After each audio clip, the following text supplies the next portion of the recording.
علیکم ناظرین، ظہیر گینگ کے حوالے سے بہت خاص نوٹسز جاری کیے گئے ہیں۔ بہت جلد وہ اپنے انجام کو پہنچنے والا ہے۔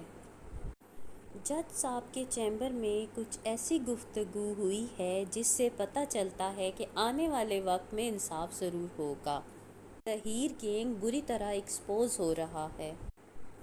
ملزم ظہیر کے بارے میں جو بیل تھی اس کا اہم فیصلہ 18 کو آنے والا ہے۔ یہ بھی چانس ہے کہ اس کی بیل مسترد ہو جائے اور اس دفعہ بیل بھی نہیں ہوگی۔ ملزم ظہیر نے مہندی علی کاظمی صاحب کی بیٹی سے ملاقات کی درخواست ڈالی ہوئی ہے۔ اس کا بھی بڑا فیصلہ آنے والا ہے۔ بہت سے پچھلے کیسز موجود ہیں جن میں ملزمان کو ملنے کی اجازت نہیں ہوتی تھی۔ ملزم ظہیر پہ تو بہت بڑے بڑے الزامات ہیں جن کا پروف ہونا بہت لازمی ہے۔ اگر وہ گینگ کا حصہ نہیں ہے یا ان الزامات کو جھوٹا ثابت کر دیں، انہیں یہ بھی پروف پیش کرنا پڑے گا۔ ان الزامات کی موجودگی میں بچی سے ملنا ناممکن ہے۔ اس کے علاوہ آپ کے سامنے ایسی باتیں سامنے رکھوں گی وہ جو کہتے پھر رہے ہیں کہ ہم گینگ نہیں ہیں۔ کچھ تو ہے جس کی پردہ داری ہے، کچھ تو ایسا ہے جو پیچھے سے ان کی ڈوریں ہلا رہا ہے۔ کوئی ایسی بات تو ہے کہ راتوں رات فیصلے تبدیل ہو جاتے ہیں، راتوں رات رپورٹس بدل دی جاتی ہیں، راتوں رات ملزمان کے حوالے کی جاتی ہیں۔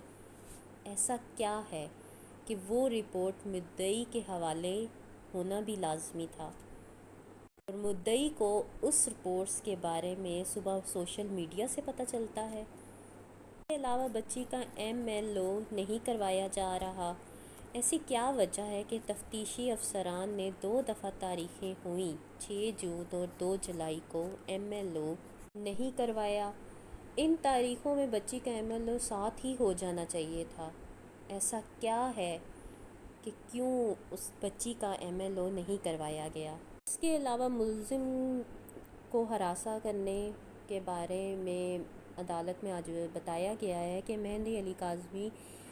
ملزم ظہیر مہندی علی کاظمی کو ACC کے دفتر میں بیٹھ کر بتانے جا رہا تھا، میں کچھ بھی کر سکتا ہوں، میں جہاں موجود ہوں یہاں سے میری ڈوریں ہل رہی ہیں۔ اس کے علاوہ بچی کی جو نازیبا تصویریں وائرل کی گئی ہیں اس کے بارے میں بتایا ہے کہ میرے پاس بہت سے اور بھی کانٹینٹس ہیں۔ اس کے علاوہ آج عدالت میں یہ بھی بتایا گیا چالان کوئی بھی حتمی نہیں ہوتا، جیسے جیسے تفتیش آگے بڑھتی جائے گی چالان پیش کیا جا سکتا ہے۔ اس کے علاوہ چائلڈ میرج کے بارے میں کہا گیا ہے کہ بچی مائنر ہے اور ملزم کو اس سے ملنے نہیں دیا جائے۔